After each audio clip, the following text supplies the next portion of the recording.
fornuftigt af Tobias Bjerg. Det er faktisk hele vejen over til Simon Nielsen. Men Chatterton får den med. Chatterton hele vejen rundt. Ja, den går ind. Malte Chatterton. Men han får slet ikke op på den, når den glider. Så mellem benene på keeper Andreasen derinde. Ej, det synes jeg er lidt synd, men så kan det jo gå. Malte Chatterton til 4 ind. De her ekstra spillere altså. Så frit skud her.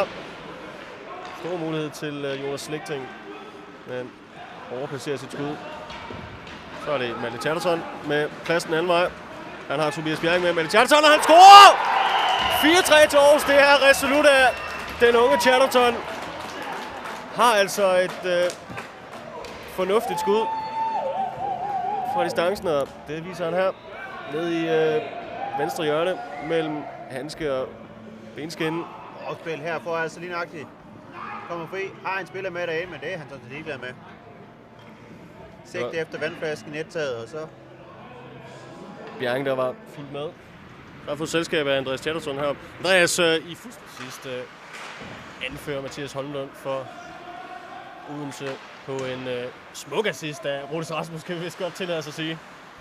Og Simon, jeg var lige nede og snakke med Thomas Bummer Lausen, som siger, at de skal være meget disciplineret i egen zone og i hjørnerne, fordi at der vinder Odense altså.